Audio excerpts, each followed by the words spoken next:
Hello everyone, and today it is time for me to make a tier ranking based on the BB6 cast on their gameplay, and this is easily the weakest cast gameplay-wise within the era compared to the other four seasons that I've discussed, where at least they've had like half of the cast be at least above average players, and BB4 and BB5 had most of the cast be solid enough.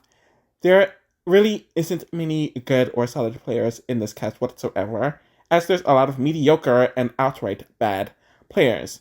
I think with the two sides of the house, it was somewhat interesting seeing two sides just go back and forth, but it really had the gameplay be very static and kind of stale, and we didn't see much potential from any of the cast because a lot of them were just so linear in how they played the game.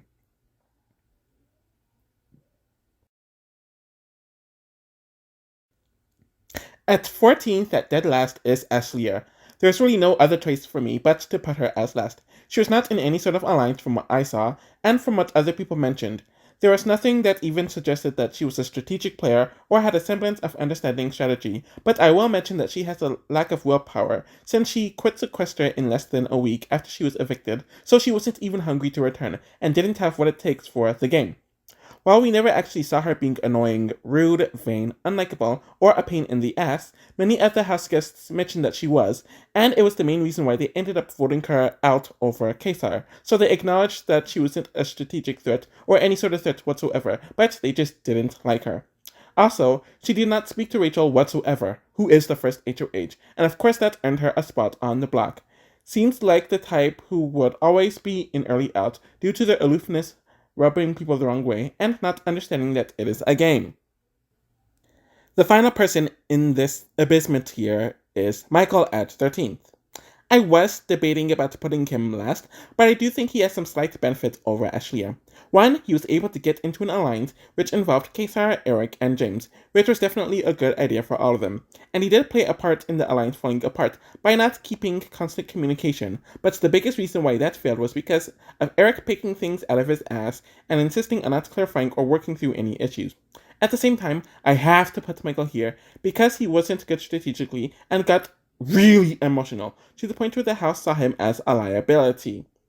He should have backed off the woman a lot earlier and should have found other ways to bond with them instead of just flirting. It seemed like because he thought he was the best looking guy in the house, that he needed to prove it by flirting with all the women and talking about shallow stuff. He was doing very poorly socially due to the flirting with the women, not keeping track with the guys in his alliance, and solely hanging out with the people who are on the outs, like Janelle and Kaysar. Several of the house guests mentioned that he spent days in the Golden Room, not speaking to most of the house, and you're never going to be successful doing that. I don't have much faith in him doing better as a player, or much better at all, and while he has at least made it to Sequester, and could have returned to the house to join the Softs, if he returned, which they mentioned, there isn't much good here to discuss.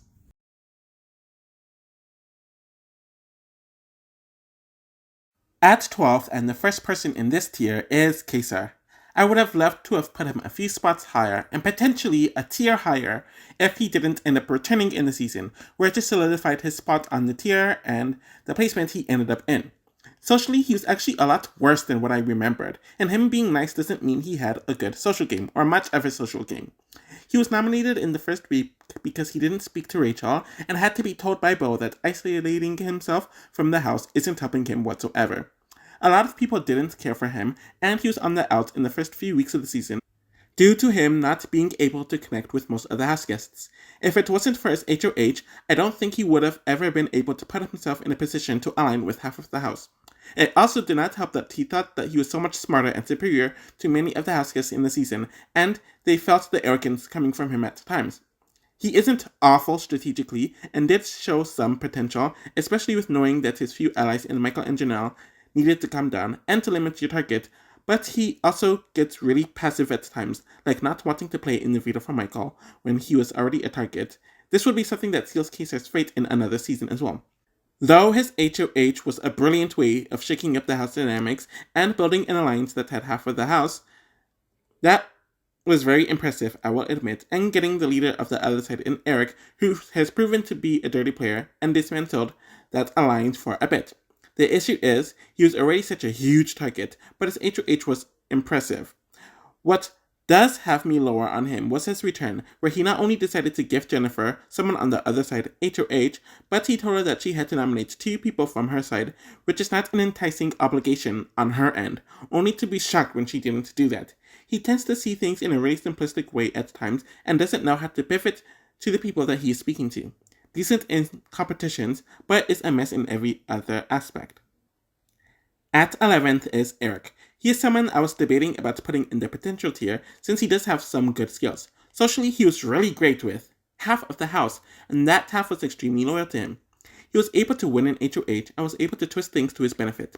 With him being able to win a competition, and probably would have continued to do so if he remained in the house, could be good socially and had some strategic understanding. Apparently, he and Mikey wanted to bond with people from both sides of the house, like him getting close with Yvette and Beau, or she got close to April and Jennifer, which would later cause the formation of the friendship.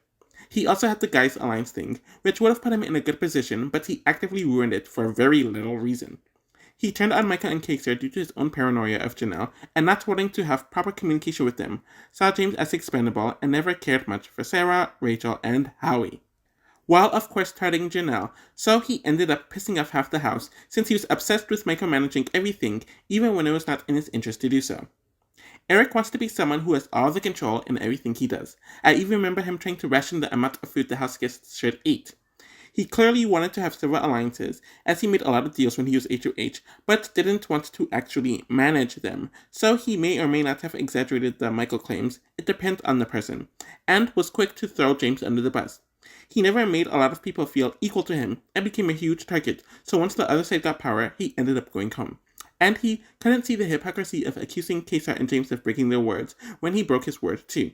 If he had a self-reflective trait about his actions and what caused his downfall, I would have moved him up here, but he lacks that trait and would do the same thing over again. There are some seasons where he would be out at the same point, and other seasons where he wouldn't be, but he wouldn't have the skill sets to keep this up for an entire season. The final person in this tier at 10th is Howie. I was shocked with his social game, especially in the beginning of the season. It seemed like all sides liked him and Rachel, and he could have, and somewhat did, right off of that, though he was never really the most trusted in the house.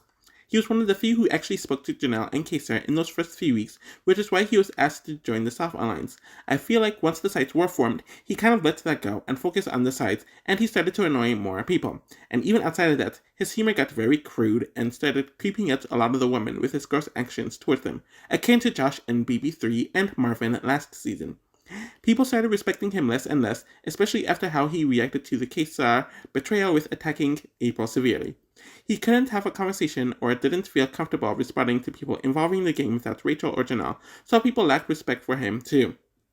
Strategically, there really wasn't much thought to what he was doing. What I do think was cool, or it was cool that he encouraged Kaysar to go after James and Eric at first. That's really the only good thing about his game from what I remember strategically. He was a part of the South Alliance and immediately believed everything Maggie told him during his HOH about James and Sarah, and he didn't even bother clarifying things to James or Sarah about it before nominating them, or causing them to turn against Maggie and Maggie to turn against them. What makes it even worse is that he knew that one of the earlier boots were coming back the next week, so if they took out one of their own and if Eric came back, they were at a huge numbers disadvantage. Of course, he took little accountability, but he let Rachel and Janelle do everything from this point onwards in the season, and wasn't really playing much of the game after that. Several people kept on mentioning that Janelle should get rid of him, since he's such a weak ally. Howie was able to win 2 HOHs, and I believe he was the first person to accomplish that in the season. I don't see him being an early boot on most seasons, since he is too unthreatening to be targeted for being a target, but at the same time, isn't a nothing player who is taking up space. He is also solid socially enough where he wouldn't isolate himself and then get booted as a result. He is inactive at best strategically and extremely incompetent at worst, and the social game overall is a mixed bag at best. And he is arguably the biggest goat out of the endgamers, even over Janelle.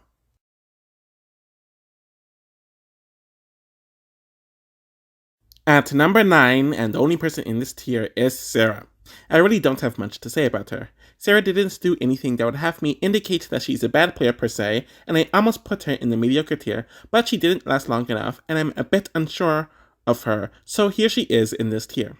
From what I gathered from reading feed reports and people who watched the feed at the time, she was relatively whiny and very insecure, which turned quite a lot of people away from her. Even in the episodes, I remember her consistently mentioning that she couldn't trust anyone and didn't have eyes, but despite all of that, her social game actually wasn't bad at all. It wasn't good, but it was mediocre in general. She knew that James was making a lot of sloppy choices with his strategy and warned him to not do a lot of the things that he ended up doing, so I have faith in her to not be a sloppy player strategically. At the same time, she was extremely passive, and I don't remember her being too involved in strategy. She wasn't a threat whatsoever to anyone in the house, and because of her not being a threat, she almost didn't go home over Yvette, and if it wasn't for the cultism of the friendship, she probably does stay that week. She went home because of James's sloppiness, though she herself was loyal to the Souths, and James didn't tell her all the stuff he was doing, so in a scenario where she's on her own, I do think she would have made it a lot further and done it better as a player. Competitions were not her strong suit whatsoever, and it was one of the reasons why the Souths considered her to be the weakest link, so some of them were fine if she would have been the sacrificial lamb on Maggie's HOH. In general, I think she would have done better on most seasons if she was on her own, but I don't think it would have made her a good player, if that makes sense.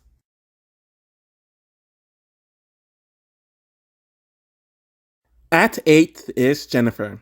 She is someone who is pretty inconsistent in my opinion. Her beginning was pretty rough, where a lot of people didn't like her, a few people suggested for her to be nominated, and she did rub HOH Rachel the wrong way. We also know that she was initially close to Michael, but she changed and got in a better position due to she and April getting close to Maggie.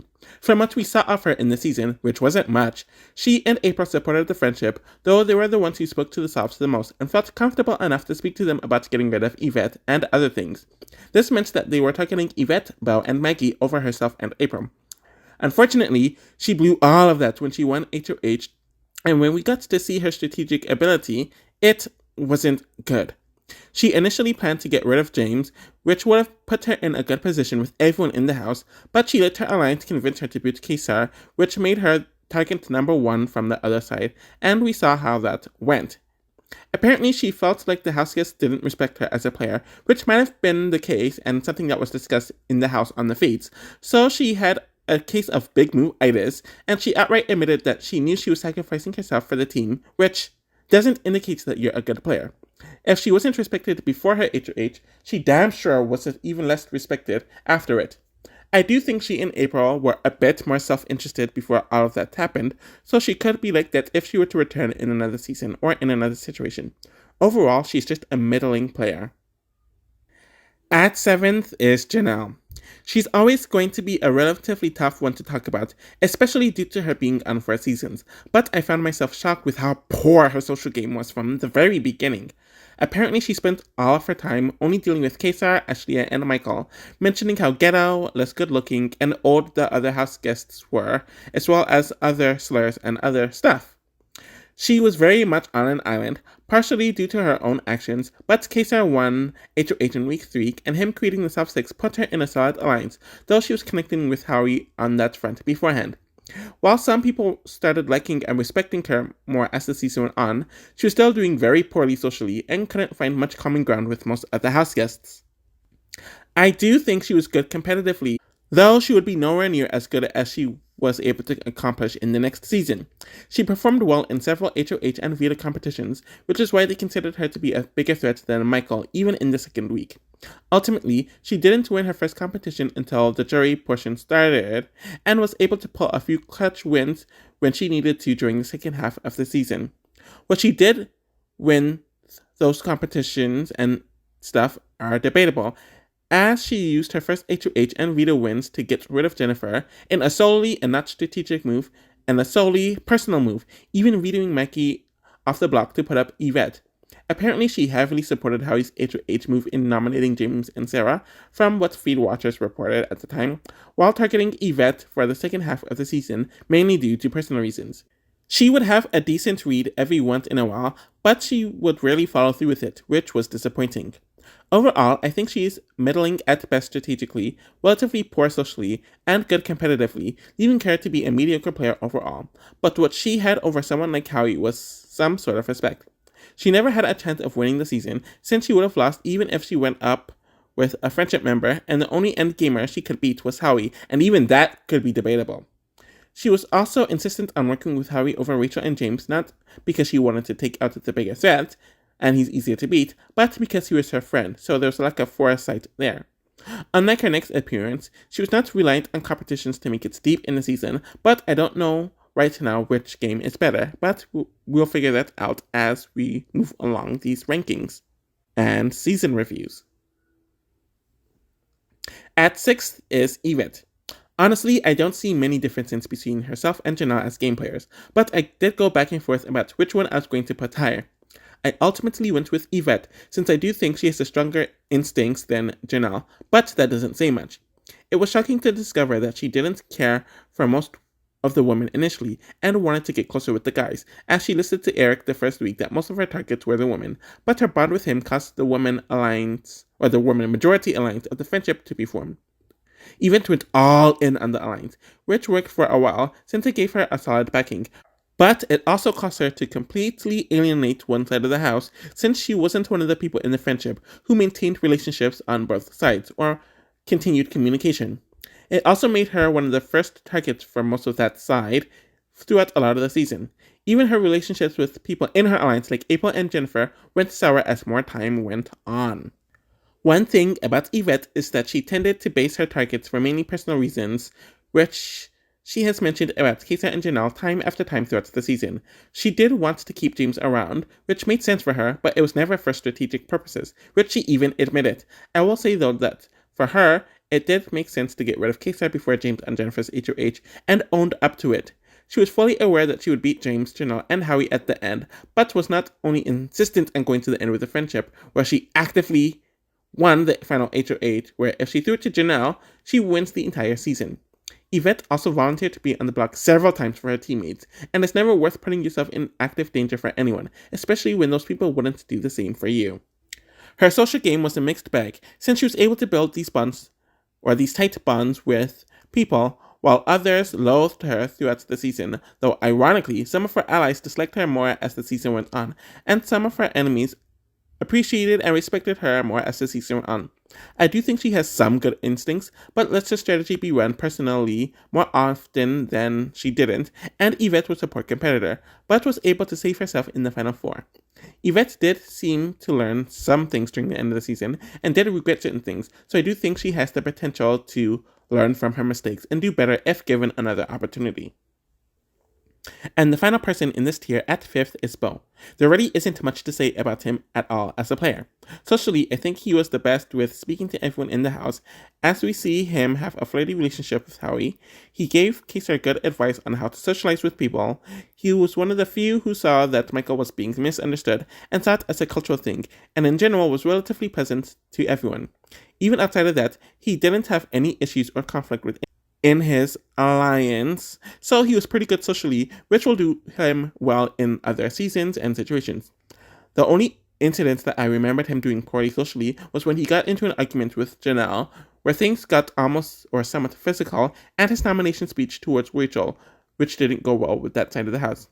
I don't really recall him being a good competitor, though I don't think he was pretty poor in them either, just nondescript overall, and strategically we really didn't get much from him based on the minimal edits he got, though I thought it was dumb for him to target Howie and Rachel on his HOH, since it just left him and Yvette as obvious targets as the only other pair in the house. It would have benefited him more to target James or Janelle during his HOH, and it did seem like he saw things in an extremely simplistic manner. In general, he's the epitome of a mediocre player. Not much strengths, not much weaknesses, and it's just linear overall.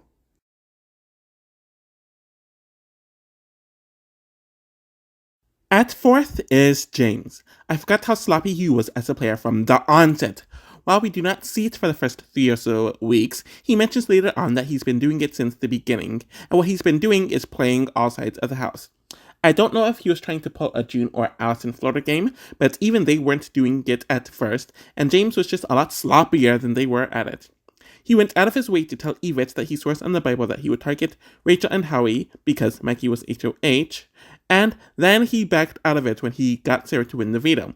All of that was unnecessary, but he didn't even tell Rachel and Howie this as a security blanket, which is why the friendship was able to sell him out so easily on Howie's HOH.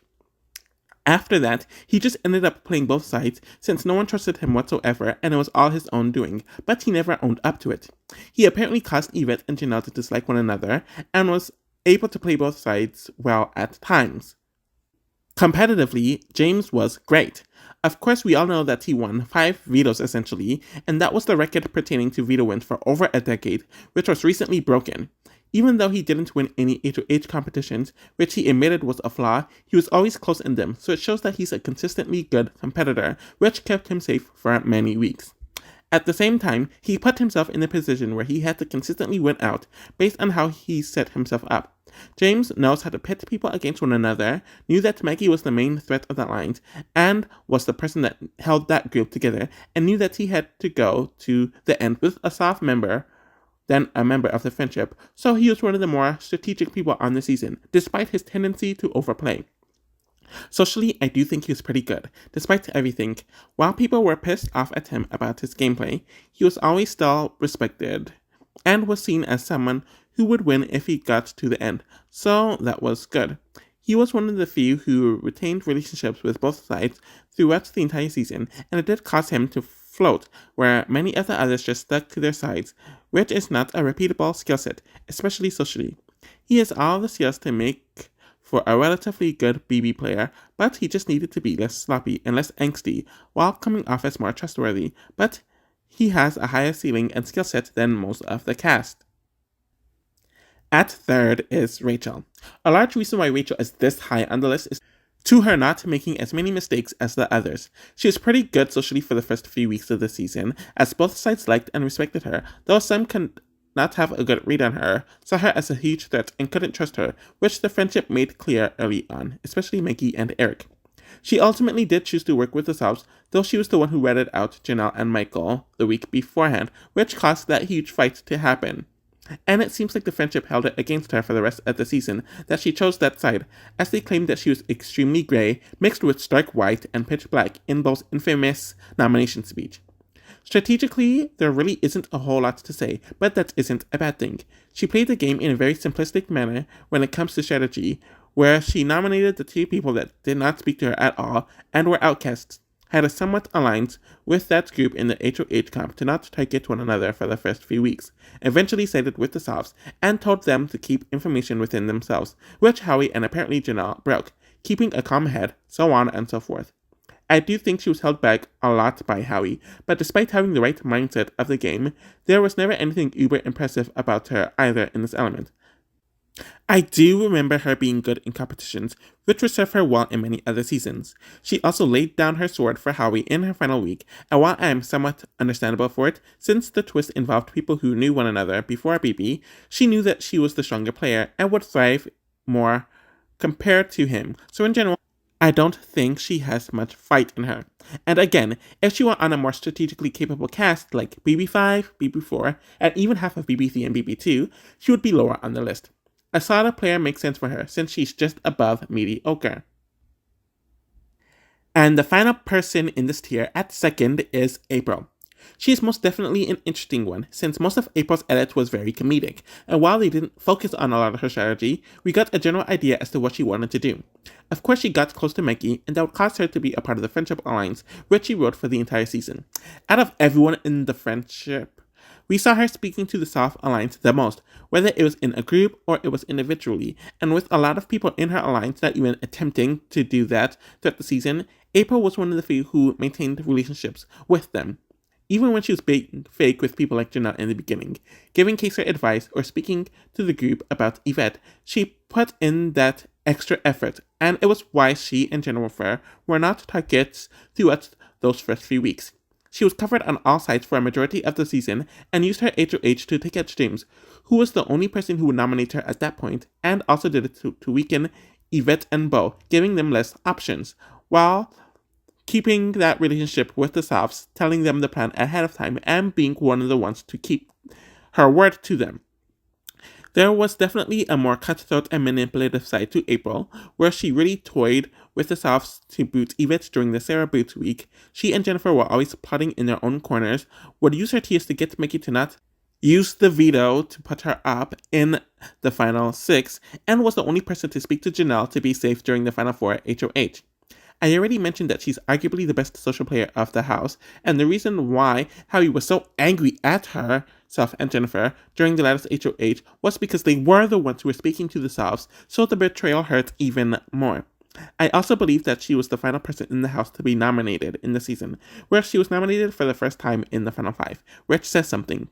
I do critique her wanting to bring Maggie to the end and being fine with losing to her, but I don't know if she loses against Maggie if they were in the final two. Maggie almost lost to Yvette, and April had a better relationship with the Souths than either of them, and with Jennifer's vote, that would be enough, so I don't know if it's as much of a flaw. I think on another season, April would be more self-interested, and her having a higher ceiling in other situations than Maggie was why I almost put her at number 1. Outside of that, she's just a really solid player, but never reached the heights to be in the upper 2 tiers.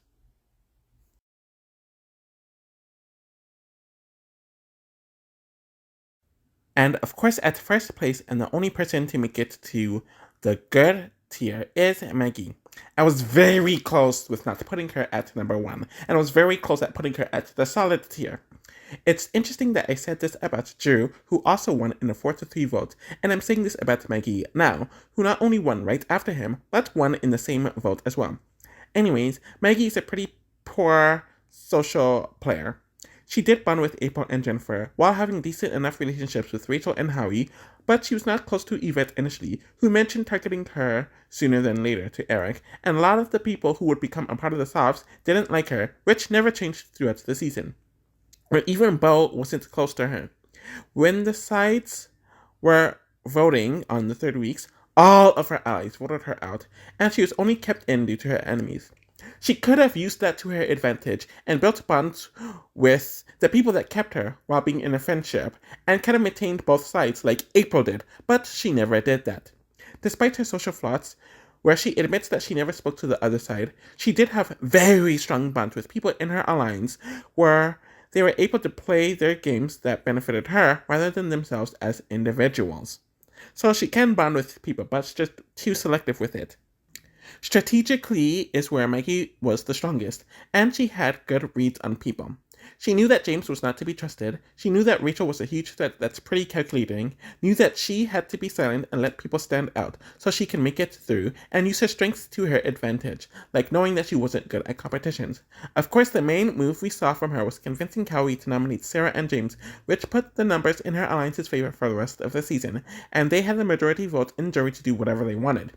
Maggie was the main one that pushed the closeness of the friendship, and how, if they played with any self-interest, it would be seen as a betrayal of the friendship, and they would be punished, which scared some of them off. Jennifer sacrificed herself for the alliance, Yvette played scared the entire season, April was fine with giving Maggie the win, and even partially targeted James for Maggie, and Bo was Bo. Because of these ties, and managing these big personalities within her alliance, where these big personalities wanted to take one another out, she had control over them, and they all wanted to take her to the end, and there's no way she goes home next to any of them if she were on the block. My main issue is that Maggie's gameplay would only work in a season like this. Ignoring half of the house will cause you to get booted earlier more often than not if you're on a different season, and while she wasn't good at competitions, which she was aware of, it wouldn't cause her to hide behind people, especially with her poor social game. The cult-like strategy also only works in a specific set of seasons, and other cult leaders essentially have the social games to pull it off and to back it up. Overall, I think Maggie can only succeed in a specific type of season. So that is my game player tier ranking of the BB6 cast, and it's definitely clear that they were the weakest, but it was kind of interesting to delve into each of them, but it was harder to do without reading the feed updates if you don't have access to that, and just relying on the episodes since some people were so under edited. I also have, well, I've always had a Twitter that I'm going to link here, and I never really posted it much here because I don't talk about Big Brother in general on my Twitter because BB Twitter is insane, but I think I'm going to start changing that. So here it is, and thank you all for the continued support. You can follow the account, and I will most definitely be back with All Stars soon. Since I've already watched and made notes on the first 2 weeks before I started recording this, so that should be out sooner rather than later. And I'm going to continue with my BB Can 1 compilation of videos. Thank you all for watching and supporting, and I'll be back with something soon. Take care!